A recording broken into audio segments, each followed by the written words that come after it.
안녕하세요. 하얀 밤, 검은 낮, 스웨덴을 알려주는 여자들 시작하겠습니다.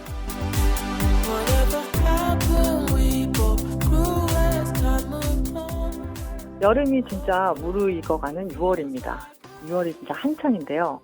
한국은 지금 상당히 더울 것 같아요. 우리 청취자님들 더위에 지쳐도 정말 마음만은 활짝 웃는 그런 하루가 되셨으면 합니다.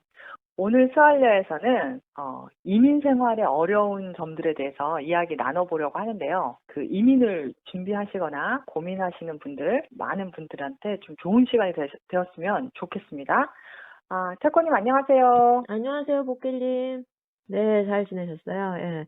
요즘에 스웨덴은 이제 꽃가루가 최고조에 이른 것 같아요.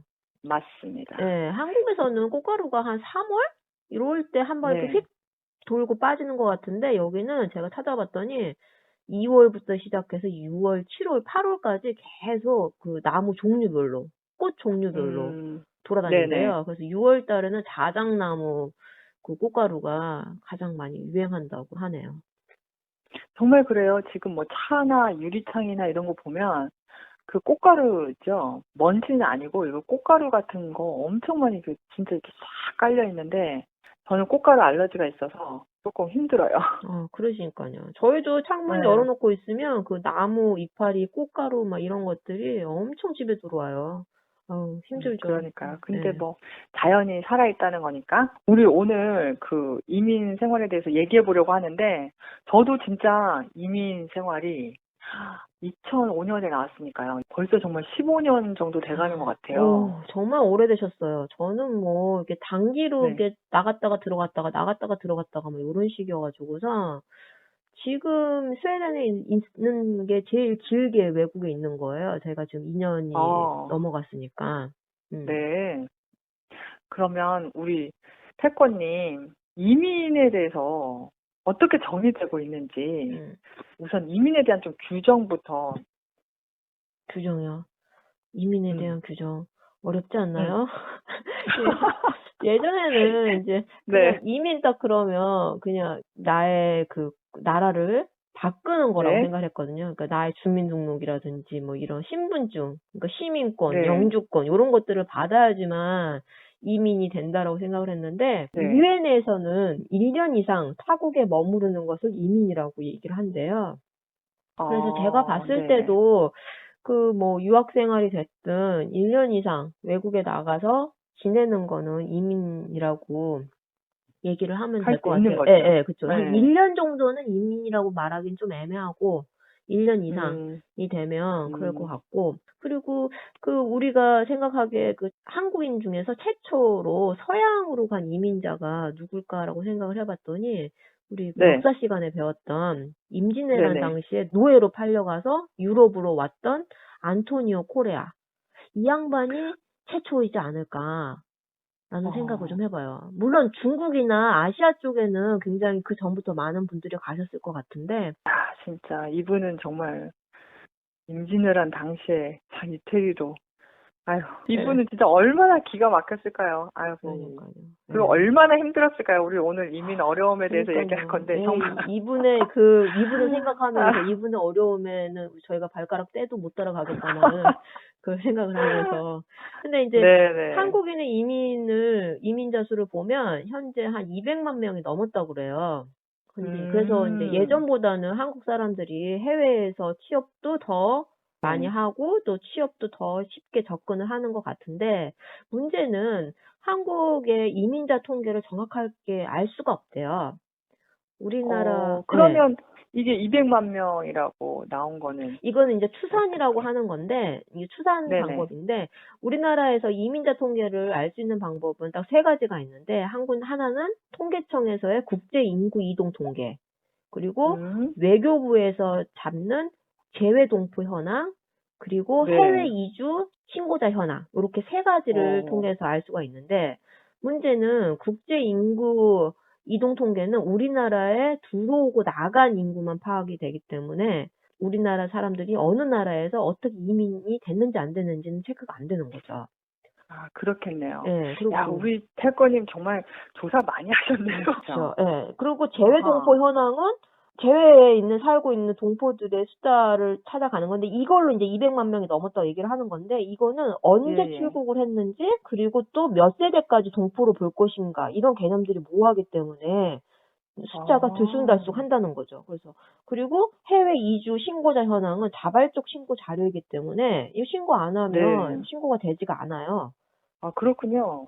저도 조사했어요. 네. 이게 도대체 이 이민 생활을 하면 이게 시간별로 어떤 어려움이 있을까 이런 생각을 하게 된 거예요. 네. 그래서 찾아보니까 한국 이민의 그 사회 적응력을 연구하는 웨스턴 일리노이의 연구 결과가 있더라고요. 이민 생활의 적응 과정을 4단계로 나눈대요. 1단계는 막 흥분기. 이제 이민 처음 와가지고 너무 좋은 거예요. 네. 이것도 신기하고 새로운 막 흥분하고 막 와 이것도 도전해보고 싶고 언어 배울 수 있어. 막 이렇게 너무너무 좋은 시기래요. 근데 2단계 네. 이 흥분기가 지나고 나서 좌절기가 온다는 거예요. 아. 이민 생활 한 2, 3년 정도 되는 차인데 역이민이 가장 많대요. 왜냐하면 언어 문제라든가 여러 가지 생활적인 문제라든가 문화적 충격들이 이제 막 도전해보다 안 되는 거죠. 그렇죠. 그렇죠. 너무 힘들고 나 여기서 도저히 못 살겠다. 빨리 포기하고 가버려야겠다. 뭐 이래서 역이민이 가장 많은 시기가 된다고 해요. 이민 생활 2, 3년 차에. 그리고 나서 여기서 버티신 분들은 해결기가 온다고 하네요. 해결기. 그러면 이민 생활 한 10년 정도 될 때인데 이때는 이제 이것저것 다 경험해보고 뭐 경제적 여유도 좀 찾게 되고 그리고 그래 내가 열심히 일하니 정말 사회적 대가의 어떤 공정성도 좀 느끼게 되고 이러면서 좀 만족감을 많이 느끼는 시기래요. 네. 그런데 이걸로 끝나는 게 아니고 4단계가 있습니다. 이게 마지막 단계인데요. 자아의식의 혼란기가 온대요. 이게 이민 생활 한 12년에서 13년 정도 되는데 이때 그런 걸 느끼게 되는 거죠. 정말 인종차별 극복할 수 없구나. 그리고 정말 그 깊이 있는 인간적 관계 있잖아요. 네. 이런 거가 채워지지 않는 거죠. 네. 그래서 나는 이 나이에 여기서 뭘 하고 있나. 소외감, 외로움 이런 걸 느끼는 그 4단계 마지막 단계라고 합니다. 아니 자, 우리 태권님. 아니 네. 4단계가 끝인가요? 4단계 끝이에요. 혼란을 겪다가 끝나는 건가요? 네. 5단계 혼란이 겪었으면 그 다음 뭔가 있어야지. 이거 이민 생활에 그러면 마지막 종착지는 혼란이란 건가요? 그렇죠. 소외감과 외로움을 느끼면서. 가슴이 아프네요. 우리 태권님은 그러면 이 4단계 과정 중에 몇 단계에 해당하시는지 그거 궁금하네요. 저는 일단은 1단계는 지났고 제가 네. 봤을 때는 저는 2단계 좌절기, 그러니까 경제적 문제, 언어적 문제, 생활고에 찌달리면서 자아의식의 혼란기 4단계를 같이 겪고 있는 것 같습니다. 인간관계 부재, 난 여기서 뭘 하고 있나, 네. 여기는 어딘가, 이런 거. 이거 2단계, 4단계를 같이 겪고 있는 듯한 느낌이네요. 복길님은요? 아이고, 힘드시겠어요. 저는 근데 요즘 가장 크게 느끼는 게 자아의식의 혼란기. 정말 이 연구가 전 맞다고 생각하는데, 그런 생각들이 많이 들어요. 나 진짜 여기서 뭐 하고 있지? 약간 이런 게 많이 다가오는 거예요. 감정적으로. 네. 영원한 새빵살이를 하는 기분. 예, 요즘번에 제가 이 스톡홀름 근처인데 한 30분 정도 차로 가면 박스홀름이라는 되게 예쁜 해변가가 있어요. 네. 거기 이제 가족하고 갔어요. 아주 좋더라고요. 너무 이뻤어요. 네. 아주 그냥 하늘은 파랗고 그 호수물에다가 백조가 떠다니고 그 바람은 또 산들바람 이러면서 저희가 이제 사발면을 꺼냈어요.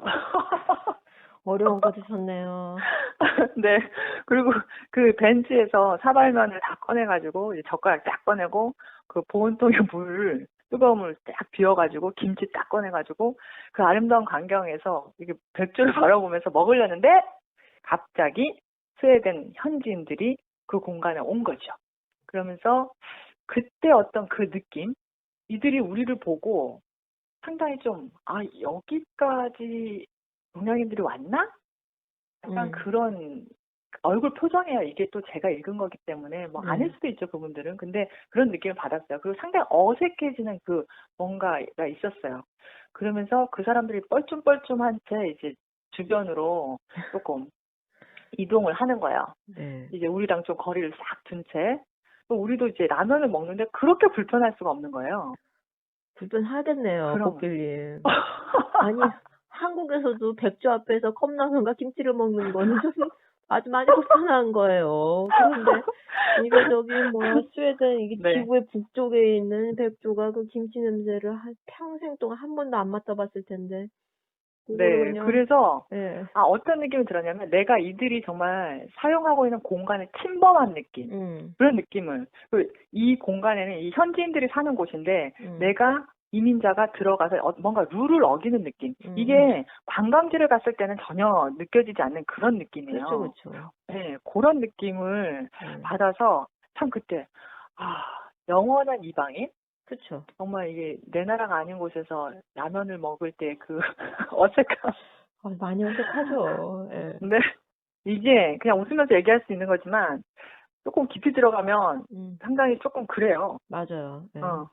저는 그래도 이 일리노이의 연구 결과에 더 많은 그 확장 모델을 좀 기대하겠습니다. 우리 복길님이 자아의식의 혼란기를 넘어서 어떤 단계를 또 개척하실 네. 수 있는지 이거 혼란기로 끝난다고 하면 이민 이거 어렵죠. 근데 이게 그런 것도 있더라고요. 이 상태에서 역이민을 선택하시는 분들이 있다고 해요.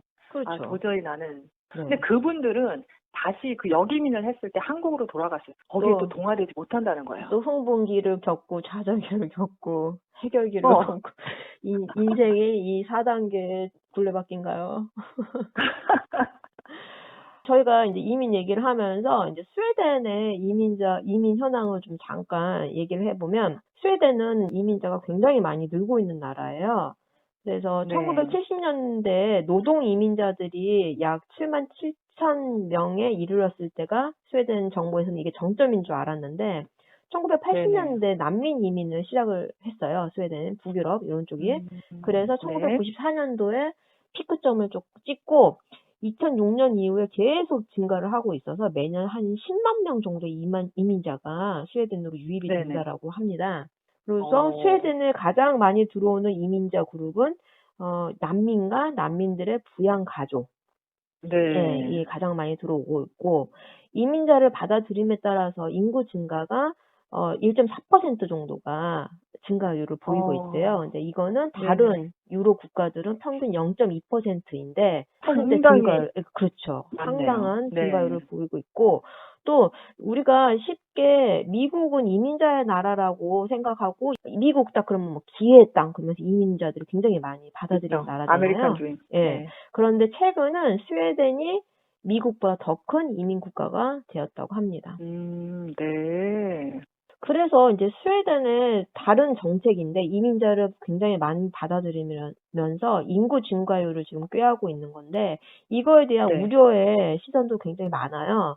그러니까 이게 문화적이라든지 사회적 갈등 문제도 많이 유발하고 있어서 그렇지만 이제 스웨덴 정부에서는 굉장히 노력하는 부분이 이민자들을 흡수시킬 수 있는 프로그램을 굉장히 사회적으로도 많이 유치하고 있고 장려하고 있고 예산도 많은 지원을 하고 있다라는 거는 조금 생각해 볼 수 있는 부분인 것 같아요. 그러면 이제 이민 오신 분들마다 상당히 진짜 개인별로 상황이 정말 다르잖아요. 그리고 또 거기에 따라서 진짜 그 어려움도 많이 달라지는데 예를 들어서 뭐 현지 취업하신 분도 계시고 주재원으로 오신 분도 계시고 국제 결혼으로 오신 분 또 뭐 아까 말씀하신 난민으로 오신 분. 네, 많죠.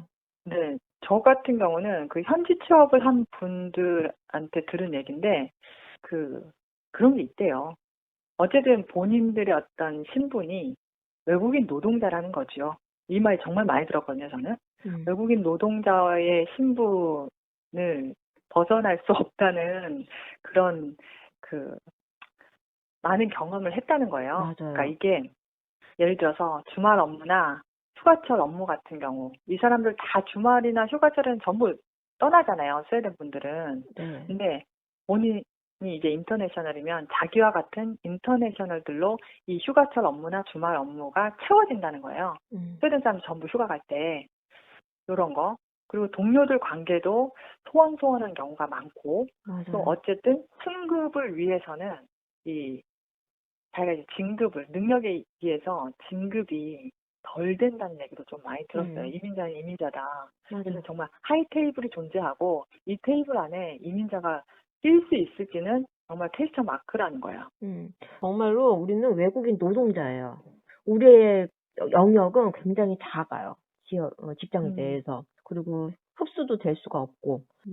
어쨌든 저 같은 경우 이제 유학생 와이프를 시작해서 지금 전업 가정주부가 된 케이스인데, 저 같은 사람들도 많이 힘들어요. 맞아. 예를 들어서 제가 느끼는 감정들 얘기해 보면 진짜 그런 거예요. 밥하고 장 보고 또 밥하고 또 장 보고 또 밥하고. 여기는 뭐 식당이나 이런 데 가서 또 현지 취업을 한 경우는 이제 경제적으로도 그렇게 많이 여유가 있는 건 아니거든요. 솔직히 뭐 자기가 이렇게 집에서 서포트를 받는 경우가 아니면 그 자기가 받는 어떤 월급 안에서 생활하려면 경제적으로 많이 여유 있지 않아요. 그래서 항상 이렇게 외식을 한다거나 이런 것도 자유자재로 할 만큼의 어떤 여유가 주어지지 않거든요. 그래서 계속 밥하는 거예요. 밥해야 싸니까 밥해야 이렇게 식구들이 양껏 마음껏 그 끼니를 때울 수가 있는 거예요. 그러니까 이제 그 밥을 해야 나 이거 안 되겠다. 아니 지금 무슨 풍부 가족입니까 지금 양껏 마음껏 끼니를 때운다 이런 말 나왔네요. 그러게요. 제가 왜 지금 자 여기서 각설하고 가정주부들 정말 밥하는 거 그렇게 쉽지 않다는 거. 왜냐면 새끼 계속 해야 되거든요. 그리고 이 밥하다 보면 나의 존재가 무엇인가, 이 존재감 부재, 그리고 활동 공간이 밥하는 공간, 부엌으로 축소가 돼요. 그리고 그러다 보면 외로워요. 그리고 아이가 학교에서 겪는 어떤 교육 문제에 대해서 또 대처해 나가야 되는데 이런 것도 그렇게 쉽지 않고 그렇죠. 힘들어요. 네. 가정주부들이 이제 이민생활을 하다 보면 가장 힘든 게 지금 복길님이 밥에 아주 목을 높여서 말씀해 주셨는데 그 밥 너무 힘든 거 10분 이해는 하는데 가장 네. 또 이제 힘든 것 중에 하나가 그 소외가 외로움 이런 거일 것 같아요. 나가는 게 슈퍼마켓. 본인의 어떤 그 성격에 따라 틀리겠지만 대부분은 그냥 집에서 슈퍼마켓 가서 장 보고 집에 들어와서 있고.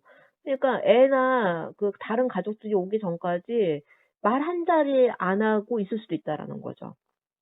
그렇죠. 네, 그래서 그런 어떤 외로움과 그 다음에 나의 존재가 굉장히 없어지는 거죠.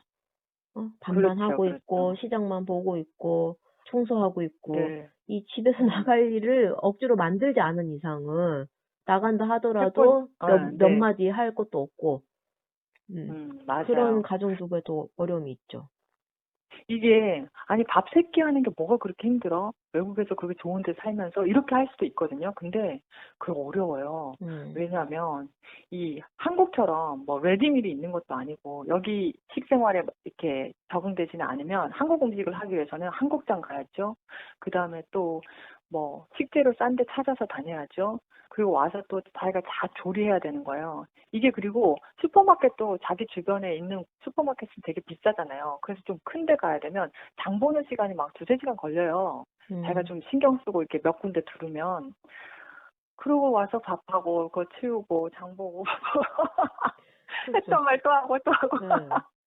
또 여기 그 사업 비자 받고 오셨는데 사업 잘 안 돼서 진짜 생활고 겪으시면서 또 이렇게 자기가 안 해봤던 좀 뭐랄까요 그런 일들 육체적인 노동하시고 그리고 비자 문제가 막 걸리고 또 다시 막 한국으로 갈 수밖에 없는 상황인데 아이는 또 여기서 너무나 행복해하고 그런 분들도 봤었거든요. 많이 안타까워요.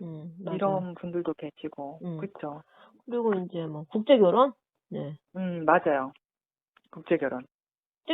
결혼으로 오신 분들은 그래도 상대방이 이 나라 문화를 알고 있는 분이니까 적응이 좀 더 쉽지 않을까라고 생각도 들지만 그 이면에 그 어떤 그 상대 배우자의 가족들과 겪는 갈등도 있을 것이고 또 본인은 또 혼자 왔으니까 그 우리가 한국에서도 결혼 생활을 하다 보면 힘들잖아요.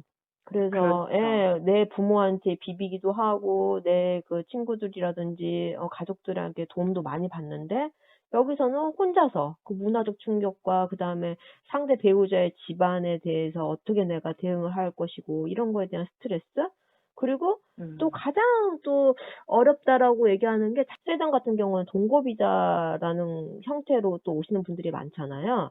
그래서 네. 그분들이 가져가는 내가 이 상대방과 깨지면 나는 어떡하나. 아이고. 비자도 없어지고 지금 당장 내가 뭐 음. 직장이 있는 것도 아니기 때문에 다시 돌아가야 되는 거. 그거에 대한 그 불안감이 그 약간 영혼을 잠식한다고 할까요? 그래서 네. 건강한 그런 어떤 남녀 관계가 형성이 되지 않을 수도 있다라는 거죠. 이게 또 뭐 국제 결혼하신 분들도 그렇지만 진짜 부부싸움 같은 경우, 뭐 파트너와 또 싸운 경우 갈 데가 없어요. 한국 분들. 그쵸. 여기 왜냐면 친구가 있는 것도 아니고 음. 가족이 있는 것도 아니고 외롭죠, 진짜. 음. 어디 가서 이렇게 눈물만 맞아요. 에휴. 네. 그리고 또 난민으로 오신 분들 같은 경우는 정말 이분들은 너무나 힘든 상황에서 정말 새로운 나라에 온 거잖아요. 근데 저는 요 난민들을 받아들이는 스웨덴의 정부의 참 대단한 것 같아요. 네. 왜냐하면 초반에 왔을 때 정착 비용 같은 거 있잖아요. 맞아요. 상당히 배려를 많이 해줘요. 일자리 문제라든가 또 교육적인 문제, 사회에 동화되기 위한 어떤 그 시스템들이 잘 갖춰져 있죠. 다른 나라에 비해서. 음. 네. 아유, 그렇게 진짜 이 이민 생활 어려움 정말 말도 못하게 많은데 한번 저희들에 대해서 좀 얘기해 볼까요? 저나 태권님이나 진짜 여기 살아보면서 개인적으로 가장 힘들게 느껴졌던 점이 있다면 어떤 것이 있을까요? 복귀님부터. 저요? 저 너무 많아서. 눈물을 앞을 가리시나요? 그러면 감정을 추스리세요. 네. 저 같은 경우에는 뭐니 해도 어려운 거는 이제 언어와 문화죠. 근데 이제 네네. 언어는 공부를 안 하니 내재다 하고 생각하는데 공부를 한다고 그래도 뉘앙스 있잖아요. 말의 네. 뉘앙스. 이거는 내가 아무리 공부를 모르죠. 해도 할 수가 없어요. 예를 들어 보면 음. 한국말로 잘한다 이러면 이건 칭찬이 아니잖아요. 그렇잖아요. 우리가 애들한테 잘하는 말 중에 하나가 잘한다. 네. 아유 잘했다. 이렇게 얘기할 때 이걸 칭찬으로 덥석 물면 이거는 말이 아니죠. 근데 액면가는 칭찬이잖아요. 근데 요런 식의 음. 언어적 뉘앙스가 굉장히 많은데 그런 것들은 정말 넘지 못하는 장벽 같아요. 맞아요. 아니, 저 같은 경우는 그냥 여러 가지가 이제 싹 지나가는데 제가 이사를 정말 많이 했거든요. 15년 동안 이사 뭐 10번 이상을 한 것 같아요. 집 때문에 정말 고생을 많이 했어요. 스웨덴에 와서도 저는 세 번째 이사한 집이죠, 이 집이. 많이 했죠.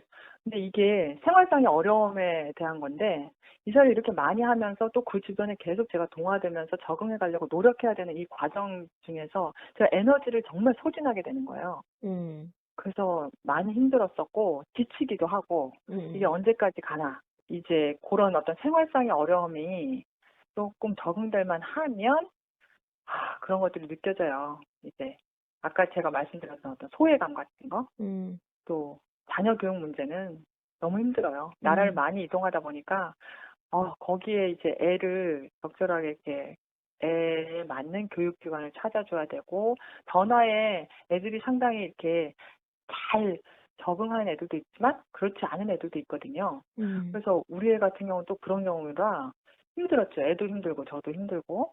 예, 복길님의 힘듦은 그냥 삶 자체가 힘드네요. 집부터 네. 시작해서. 음, 어렸을 때부터 자연스럽게 배운 생활의 방식 같은 거 있잖아요. 생활의 방식, 뭐 네네. 잡다한 생활의 지혜 같은 거. 이런 네. 것들을 이민을 오게 되면 가르쳐 주는 사람이 전혀 없어요. 그러니까 어렸을 주변 어른들을 이렇게 보면서 눈치껏 배우게 되는 것들. 외국에 오게 되면 그런 어떤 가르침을 전혀 받을 수 없는 상태에서 체험을 통해서 다 알아가야 된다라는 거죠. 그렇죠. 예, 그래서 저는 그렇죠. 아직도 궁금한 게 이 스웨덴 집에 방마다 커다란 구멍이 있는데 아주 바람 소리가 엄청나게 나요. 뭐 휘휘 그런데 도대체 이 구멍이 왜 있는 거냐. 아무리 물어봐도 다 모른대요. 환기를 위해서 있다고 하는데 아니, 창문 열면 되지. 음, 왜 이 구멍이 있을까? 네네. 근데 뭐 음, 우리나라의 뭐 주택 구조나 이런 걸 보면 대충 알잖아요. 뭐 우리나라는 무슨 네. 온돌집은 이런 구조인 거고, 뭐 아파트는 이런 거고, 빌라는 이런 거고, 지하는 뭘 고려해야 되고 이런 지식들이 음, 있는데 전혀 알 수 없다라는 거죠. 그리고 정말 제가, 맞아요. 예, 제가 네, 최근에 네. 지금 자전거가 부서져가지고 우선 고치러 가는데, 버스를 탔어요. 부서진 자전거를 들고. 그거 타기 네, 전에도 네. 고민을 했죠. 이거 버스 타도 되나, 안 되나. 이게 이제 모르겠는 거죠. 아무리 찾아봐도 없고. 탔다가 버스 음. 아저씨가 어딜 타냐고, 나한테 내리라고. 그래서 또 부서져서, 부서져서 탄다. 가져가면 안 되겠냐. 그랬더니, 당장 아이고. 내리라고. 그러니까 이런 네. 지식들이 전혀 없으니까, 제일 힘들고, 음. 저는 되게 슈퍼마켓이라든지 어디 가면 스스로에게 제일 많이 하는 질문이 이거예요. 이것은 어디에 쓰는 물건인고? 뭔지 모르겠어요. 뭐, 묘한 것들 많은데, 어디에 쓰는 물건인지 알 수가 없어요. 그러니까 하나하나 다 배워나가야 되는 거죠. 그렇죠. 나이가 진짜 40, 50 돼가지고. 이것이 어디 쓰는 물건인고. 버스 탈 때 자전거를 실어야 되나 말아야 되나, 그렇죠. 실을 수 있나, 실을 수 없나, 이런 거를 쭈뼛쭈뼛. 아, 하루하루 네. 고민해야 되는. 정말 맞아요. 그리고 저 같은 경우는 또 가족 구성원이 겪는 그런 어려움으로 오는, 그러니까 자녀 문제죠. 우리 딸은 솔직히 정말 힘들었어요. 영국에 있었을 때 왕따 문제가 있었어요. 그래서 아이가 이제 로컬 학교를 다니다 보니까 애가 뭐 검정머리 애가 걔밖에 없는 거죠. 어쨌든 상당히 힘든 시기를 겪었는데, 그때 아이 데리고 뭐 상담 다니고 이러면서, 야, 이렇게까지 하면서 내가 왜 이 외국에서 살아야 되는가? 정말 한국으로 다시 돌아가야 될까? 뭐 요런 거. 왜냐면 내 애가 부모로 인해서 희생이 되는 거잖아요. 자기가 맞아요. 적응 못하니까. 한국에서는 그렇게 행복했던 애가 상황이 언어도 안 되지. 뭐 생긴 것도 다르게 생겼지. 애는 또 예민하지. 너무 힘들죠. 아, 네. 맞아요. 그렇죠. 아이의 그 적응도 문제이지만 앞으로 그 아이가 가져갈 정체성도 문제예요. 이게 맞아요. 예, 네. 이민자의 정체성은 틀리거든요. 교포 3세나 예, 그리고 또 네네. 우리가 아이의 교육 과정에 대한 이해도 없고 체험을 해보지 않아서 어떠한 조언도 해줄 수가 없어요. 계획을 잡힐 수도 맞아요. 없어요. 그러니까 뭐 한국에서 정보, 뭐 중학교가 가면 뭐 그다음에 뭐 인문계 자사고, 외고 뭐 이런 것들을 통해 네. 가지고서 뭐 대학은 또 어떻게 가고 이런 것들에 대한 정보라든지 체험치가 없기 때문에 우리는 아이들에게 정말 해줄 수 있는 게 없어요. 그런다고 우리가 그렇죠. 또 무한정 따뜻한 사랑을 베푸느냐. 아, 우리도 힘들어 죽겠는데 안 되죠. 그러니까요. 이게 그리고 저희가 이제 한국을 방문할 때 그런 얘기를 많이 해요. 외국에 사시는 분들에 대한 어떤 로망이 제 친구들이 있더라고요. 제 친구들이 저한테 맞아요. 그런 말 해요. 너 진짜 막 좋아 보인다. 살기 편하지? 외국 좋지? 안 그래요. 제가 유학생활로 시작해서 해외살이 정말 15년 서름은 말도 못해요. 어떤 이렇게 예비 자본이 없었던 유학생이고 장학금을 받고 갔기 때문에 저는 그 첫 해에 남편이랑 저랑 이제 코페 같은 걸 들고 첫 집을 잡고, 그리고 신문지를 바닥에 딱 편 상태에서 코페에다가 코페밥을 하고 계란 후라이 2개 하고, 그리고 동양장에서 사온 그 김치를 꺼냈어요. 김치가 근데 제가 한번 딱 씹어 먹으면서 진짜 맛없다라는 생각을 했어요. 근데 우리 남편이 그때 한 얘기가 있어. 우리 남편이 뭐라고 했냐면 저한테, 아껴 먹어. 그쵸. 근데 우리가 한국에서 솔직히 김치를 아껴 먹는 음식은 아니잖아요. 솔직히 말해서. 많은 분들 공감하실 거예요, 이 부분은. 식당 가서 김치 뭐 다 주는 음식이라고. 말도 막 버벅. 이게 그런 음식조차 정말 아껴 먹어야 된다는 거. 그리고 남편이 이제 장학금으로 생활했기 때문에 저희 같은 경우는 이제 그 부모님의 서포트 없이 초반에 이렇게 자충우돌 많은 일들이 있었죠. 그러면서 이제 통장에 $100 미만으로 뜯긴 날들이 생겨가는 거예요. 그러면서 제가 엄청 추운 날 스타벅스 커피집 앞을 딱 지나가는데, 한국에서 제가 저 안에서 카라멜 마키아토를 시켜 먹으면서 재미있게 수다 떨고 친구들과 웃었던 그런 기억이 싹 사라지는데, 저는 돈이 없으니까 스타벅스 커피를 사 먹을 수 없는 거죠. 눈물이 진짜 주르륵 흘려요. 어쨌든 요 가난함. 근데 이게 유학생활일 때 가난함이지 지금은 또 뭐 스타벅스 앞에서 울진 않으시잖아요. 네, 지금은 저는 지금도 울어요. 저는 지금도 스타벅스 앞에 지나가면 내가 예전에는 저기서 저기 뭐야 커피 시켜 먹고 놀았었는데 지금은 스타벅스는커녕 저는 지금도 라면 국물을 버릴 때마다 버려야 되나 말아야 되나 고민에 빠져요. 모아놓기도 해요. 아유. 그렇죠. 근데 이제 시간이 갈수록 더 힘들어지는 거는 제가 봤을 때는 협소한 생활 반경과 인간관계로 인한 외로움이 가장 크지 않을까 싶어요. 근데 외로움이라고 표현하는 게 정확하진 않은 것 같은데 외국 생활, 이제 이민 생활을 하다 보면 인간관계가 제한되거든요. 제한된 인간관계에 따른 항상 같은 사람들을 만나게 되고 이렇게 되면 사고의 확장이 뭔가 어려워지고 그러면 내 스스로 얽매이는 관계에 대한 스트레스가 생기는 것 같아요. 맞아요. 그래서 맞아요. 서로 눈치를 더 보게 되거나 아니면 소외감을 더 느낄 수도 있고 또는 원치 않은 관계를 유지를 계속 해 나가야 되는 방법도 찾아야 되고 그리고 편안한 관계를 찾을 수 있는 가능성이 좀 낮다라고 할까요? 정말 맞아요. 네, 인간관계. 너무 어렵죠. 시간이 지나면 지날수록 진짜 어려운 문제 같아요. 자, 근데 저희도 너무 이렇게 어려움에 대해서 어떻게 보면 저는 좀 약간 징징 짜기도 한 것 같은데요. 상당히 그런 느낌이 들어요. 근데 우리 태권님 이민 생활 너무 어려워. 너무 힘들었어. 근데 다 그렇진 않잖아요. 이제는 우리가 극복 방법에 대해서도 조금 얘기를 해야 될 때인 것 같아요. 제가 방금 전에도 인간관계에 대한 외로움이 가장 크지 않을까라고 했는데 극복 방법도 사람만이 해결인 것 같아요. 가족이 될 수도 있고 내 스스로가 될 수도 있고 친구가 될 수 있는데 어디에 살든 스트레스와 힘든 상황은 발생할 수밖에 없거든요. 근데 이럴 때 나를 위로해주고 나와 공감해줄 수 있는 사람이 있다면 우리가 항상 그 다음 단계로 나갈 수 있지 않을까라고 생각합니다. 거기에 또 한 가지 많은 돈이 있으면 좋죠. 경제적으로 발전이 되면 어디에 살든지 이거는 그렇죠. 카드 한 장에 주는 그 힘이 어마장장해요. 맞아요. 그렇잖아요. 카드로 안 되는 게 뭐가 있어요. 갖고 싶습니다. 네, 저는 문화적인 충돌감을 느낄 때 그러려니 하는 마음을 갖는 거. 그냥 이 사람들은 그러려니 좀 여유 있게 이런 거예요. 할머니가 막 어린 손주가 막 힙합 춤 추면서 막 신나하는 거 솔직히 그 할머니 이해 못 하잖아요. 근데 그냥 그러려니 다르지만 그러려니 하면서 웃을 수 있는 여유, 관대함 같은 거 그런 거를 자꾸 이렇게 자기 자신한테 얘기해주고 또 너무나 다른 문화이기 때문에 이걸 다 이해하려고 하면 머리 아프니까 그냥 그러려니 하면서 지나가는 그런 것도 극복 방법인 것 같아요. 그것도. 네, 맞아요. 네. 자, 저희 오늘 이렇게 수활역 이민살이의 다양한 어려움들에 대해서 이야기 나눠봤는데요. 이민이 좋은 점도 많지만 이렇게 힘든 점도 많다는 점. 근데 모든 세상사에 이치인 것 같기도 해요. 우리 청취자님들 오늘 저희 이야기 재미있게 들으셨나 궁금합니다. 하루하루 이렇게 더워지는 여름 우리 청취자님들 건강 다시 한번 유의하시고요.